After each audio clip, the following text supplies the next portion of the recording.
Are you down for this? If you're in the mood, we can take it to the moon. Just like a movie scene, table for two.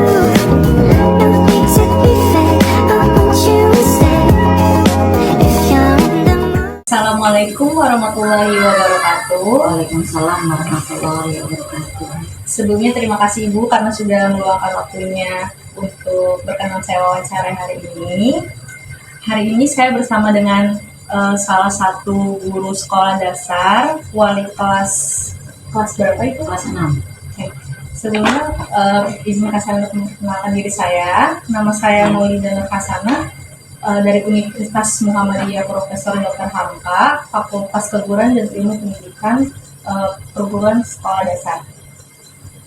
Mungkin Ibu bisa diperkenalkan diri Ibu terlebih dahulu. Assalamualaikum warahmatullahi wabarakatuh.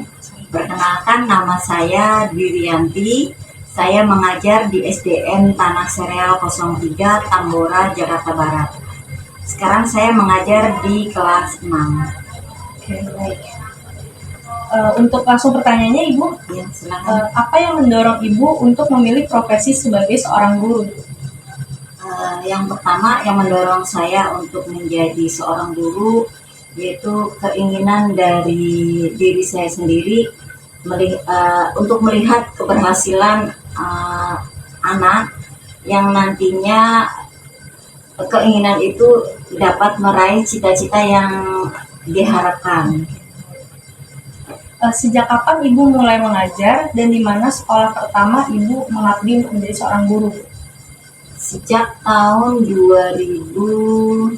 14. Iya, 2014 saya mengajar di SD swasta. SD swasta. Iya, pertama saya mengajar di SD swasta Rasa Senang di Jakarta Barat. Oh, Jakarta Barat. Iya, kemudian di tahun 2015 saya masuk ke SDN Tanah Sereal 03.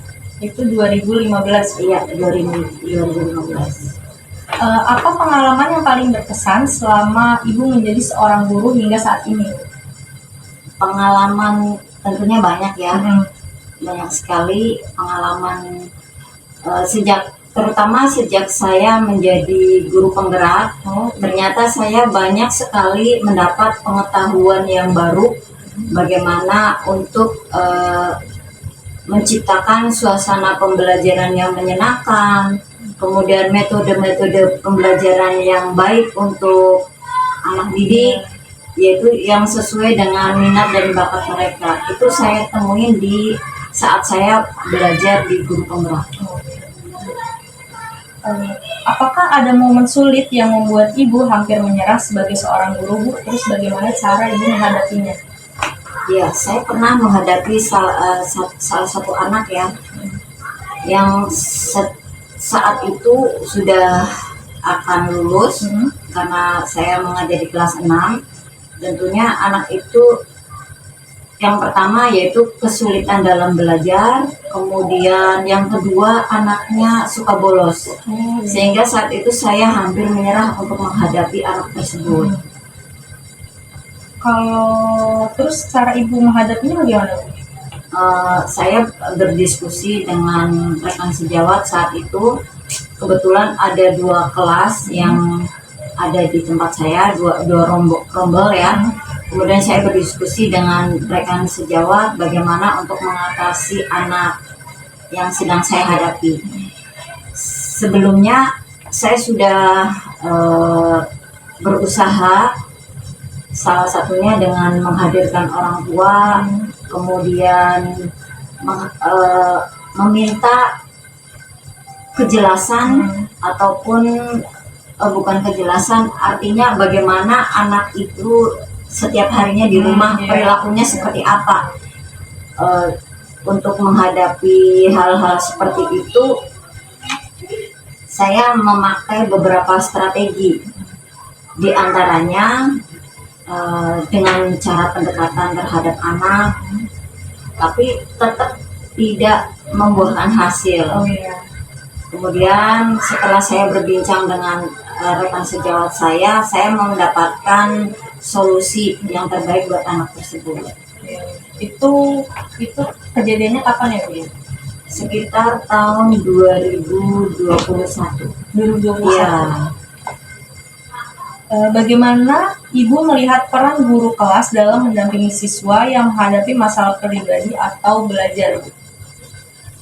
Maksudnya maaf.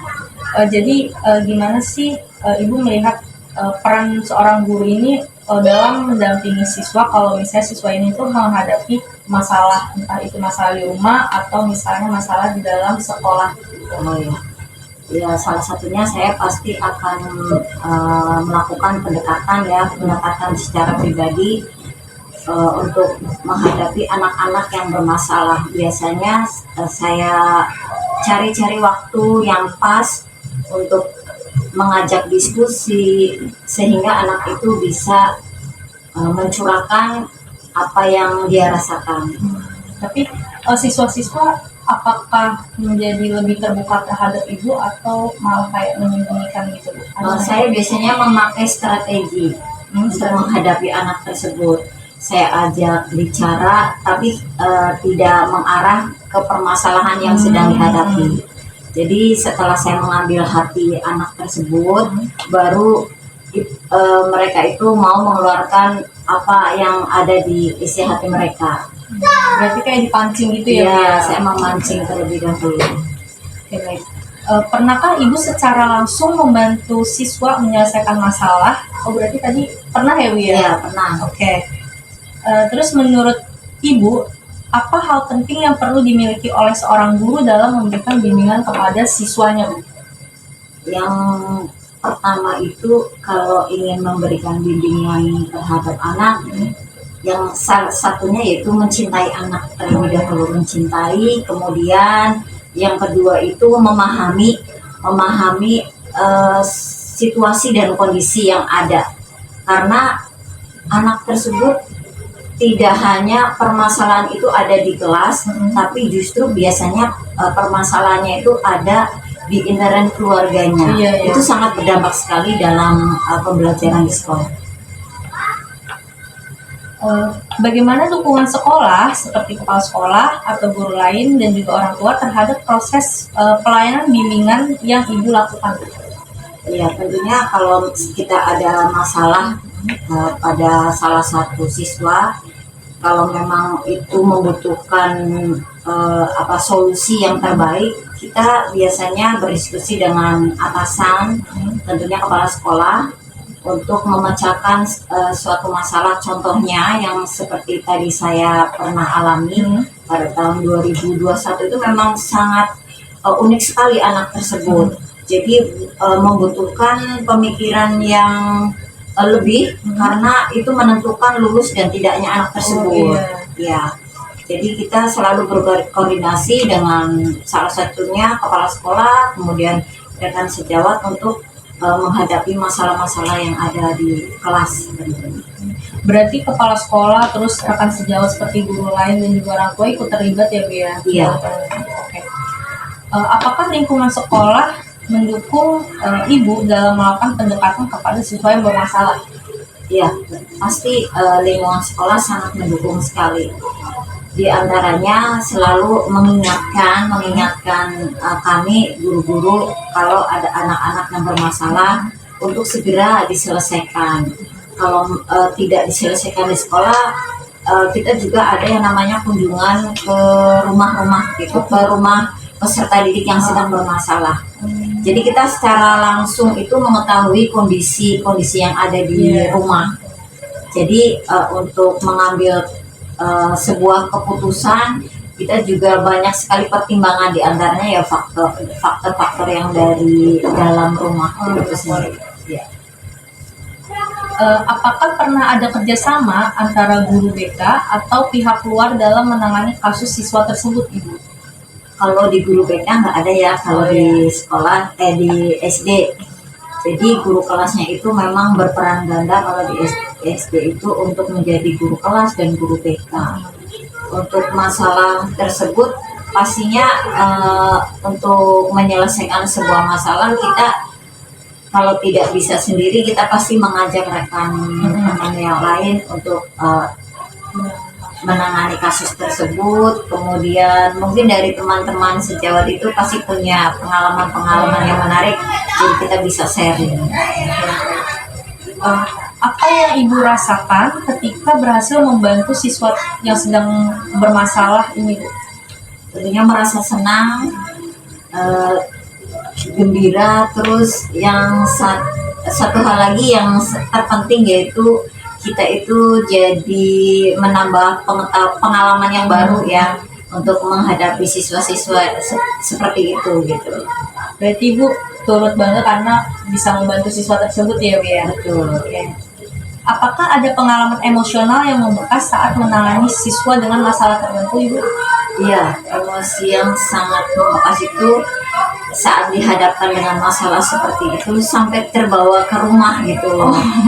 Memikirkan bagaimana solusi yang terbaik untuk anak tersebut, tidak merugikan sekolah, tidak merugikan anak tersebut, tidak merugikan orang lain, karena pasti akan akibatnya itu semuanya itu akan merasakan seperti itu. Jadi sampai terbawa sampai pulang itu kadang suka seperti itu. Jadi kayak masalah sekolah kadang suka kebawa di rumah. Oke. Bagaimana Ibu menjaga keseimbangan emosi ketika menghadapi siswa yang sedang bermasalah ini, Bu? Menjaga emosi sejak saya belajar selama jadi guru penggerak itu kan memang kita belajar bagaimana menghadapi segala macam karakter peserta didik ya. Jadi untuk hal ini saya itu sudah meredam emosi bahwa guru itu selamanya itu benar, itu tidak. Tapi dengan kita menghadapi anak-anak yang berbagai karakteristik anak, kita jadi lebih bijak lagi untuk mengambil sebuah keputusan. Selanjutnya Ibu, bagaimana Ibu mengenang masa kecil sebelum Ibu masuk sekolah SD? Terus apakah emang Ibu pengen jadi guru itu adalah cita-cita Ibu sejak kecil gitu, Bu? Cita-cita sebenarnya karena kalau masih kecil itu cita-citanya itu masih labil ya. Kadang pengen jadi A, pengen jadi P gitu kan. Dulu memang cita-cita saya sepintas pengen jadi polwan karena melihat polwan itu bagus gitu, keren gitu kan. Terus untuk menjadi seorang guru memang pernah terlintas di sedikit ya di benak saya mengenang masa kecil. Ternyata guru enak ya gitu. Kita bisa mentransfer ilmu. Kemudian ada guru-guru yang memang saya rasa itu ada yang menarik. Wah, pintar sekali ya ternyata jadi guru. Nah, itu yang menjadi pengalaman semasa kecil. Siapa guru yang paling berkesan di masa SD? Terus kenapa bagi Ibu itu guru tersebut berkesan? Berkesan itu setelah saya duduk di kelas 6. Itu baru bisa merasakan kehadiran seorang guru. Ternyata selama belajar dari kelas 1 sampai kelas 5 itu belum merasakan yang namanya peran guru itu sendiri gitu. Baru setelah kelas 6 saya tuh baru merasakan kehadiran seorang guru di mana saya itu bisa belajar dalam segala hal, baik itu keterampilan maupun pengetahuan. Itu yang saya rasakan itu waktu kelas 6. Ya, apakah guru tersebut yang salah satu termotivasi Bu untuk menjadi seorang guru? Iya, salah satunya itu. Salah satunya itu. Oke, boleh nggak sih Bu tolong diceritakan secara singkat aja bagaimana lingkungan sekolah dasar Ibu pada saat itu? Pada saat itu waktu Ibu sekolah. Pas di SD. Sekolah. Keadaannya saat itu karena saya berasal dari kampung ya, mungkin suasana lingkungan yang ada di situ, saya mendapatkan berbagai pengalaman yang menarik saat saya jadi petugas upacara. Selalu dilibatkan saya itu menjadi petugas upacara Kemudian perlombaan saya pernah diikutkan pada saat SD. Kemudian selain hal-hal yang banyak pembelajaran, terutama saat saya tidak konsentrasi dalam belajar. Nah, itu kadang saya terapkan juga saat saat saya menjadi guru sekarang. Oh, ternyata dulu saya sempat melamun ya waktu diajarin gurunya, saya bengong gitu. Tapi memang pada saat itu guru sekarang sama guru waktu saya masih SD itu berbeda gitu loh. Kalau dulu kan memang ada otoriternya. Iya. Kalau sekarang tidak, justru berbanding terbalik dengan waktu saya di SD. Itu sih pengalamannya. Apakah Ibu mengalami perubahan besar pada masa SMP atau SMA Ibu? Pada saat SMP ada perubahan, yaitu saya sedikit agak termotivasi untuk belajar. Kemudian di SMA saya aktif dalam kegiatan keorganisasian yang ada di SMA. Apakah ada pengalaman remaja yang mempengaruhi cara Ibu dalam menghadapi atau mendampingi siswa pada saat ini, Bu? Ada. Seperti apa? Sekarang pada saat sekarang saya mengajar, tentunya saya lebih ingin mendampingi anak tersebut itu secara baik secara pribadi untuk tumbuh kembangnya gitu ya, untuk tumbuh kembangnya. Kemudian dalam mengajar dengan karakteristik anak yang berbeda-beda, pastinya saya yang sekarang ini lebih cenderung meningkatkan potensi yang ada pada diri anak tersebut.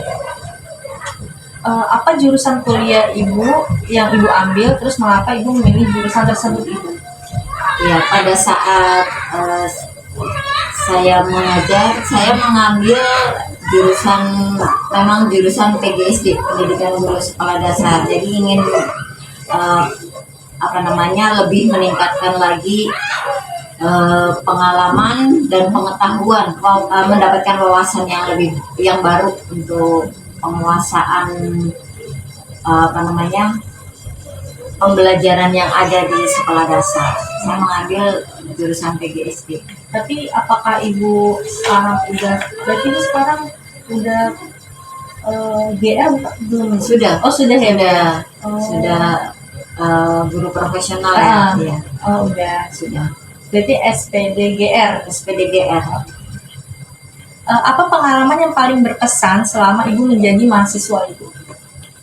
Selama menjadi mahasiswa, karena saya itu konversi ya. Oh, konversi. Iya, saya konversi dari tadinya sarjana hukum, kemudian konversi ke sarjana pendidikan. Ya, selama pengalamannya otomatis jauh sekali ya antara waktu saya di pendidikan hukum dengan guru sekolah dasar. Jadi kalau pengetahuan tentang pendidikan itu lebih banyak saya rasakan di PGSD, mendapatkan bagaimana cara mengajar, kemudian teknik-teknik apa yang harus kita kuasai dalam pembelajaran, itu saya alami di PGSD. Bagaimana Ibu melihat diri Ibu yang sekarang dibanding dengan diri Ibu yang dulu pada saat awal menjadi seorang guru, Bu? Ya, karena saya sudah ikut pendidikan guru profesi ya, PPG ya. Iya. Sudah mengikuti PPG, kemudian ditambah lagi saya kemarin itu menjadi guru penggerak angkatan 9. Tentunya banyak sekali pengalaman yang saya peroleh bagaimana untuk mendidik anak bangsa yang baik, kemudian sesuai dengan perkembangan zaman. Dan itu sangat berbeda sekali pada saat saya baru saja mengajar. Kalau dulu kan saya masih ingat bagaimana cara mengajarnya itu secara konvensional ya. Jadi teacher center. Kalau sekarang itu tidak lagi student center. Apa harapan Ibu untuk pendidikan dan juga peran guru di masa depan, terutama dalam hal mendampingi siswa? Lebih ditekankan di apa maksudnya? Jadi apa harapan Ibu untuk pendidikan dan juga peran guru di masa depan, terutama dalam hal mendampingi siswa seperti di BK gitu, Bu? Harapannya di masa depan guru-guru yang ada yang sekarang ini lebih bijak lagi terhadap anak didiknya dengan melihat karakteristik anak yang berbeda, apalagi sekarang itu generasinya sudah sangat berbeda sekali. Gen Z katanya ya. Iya, Gen Alpha malah. Gen Alpha ya. Iya. Nah, otomatis kita tidak bisa selalu membandingkan dengan anak-anak yang kita temuin sebelum ini, karena sudah sangat berbeda. Istilahnya harapan saya semoga guru-guru sekarang ini terus menggali ilmu agar bisa mengimbangi setiap perkembangan zaman, karena setiap perkembangan zaman itu selalu berubah-ubah. Otomatis apa yang kita tanamkan ke dalam diri anak itu tentunya akan berbeda. Jadi jangan selalu merasa diri kita itu benar ataupun yang terbaik. Jadi jangan pernah yang namanya berhenti untuk belajar walaupun kita itu sebagai seorang guru ya. Oke, baik Ibu. Mungkin itu saja pertanyaan yang saya ajukan kepada Ibu. Sebelumnya terima kasih banyak Ibu karena sudah mau saya wawancarai. Saya jadi kayak merepotkan sekali Ibu. Ya, terima kasih banyak. Mungkin sekian itu saja sesi wawancara saya kepada Ibu Dwi, selaku wali kelas dari SDN Tanah Sereal 03 Pagi kelas 6. Kurang lebihnya mohon maaf. Wassalamualaikum warahmatullahi wabarakatuh.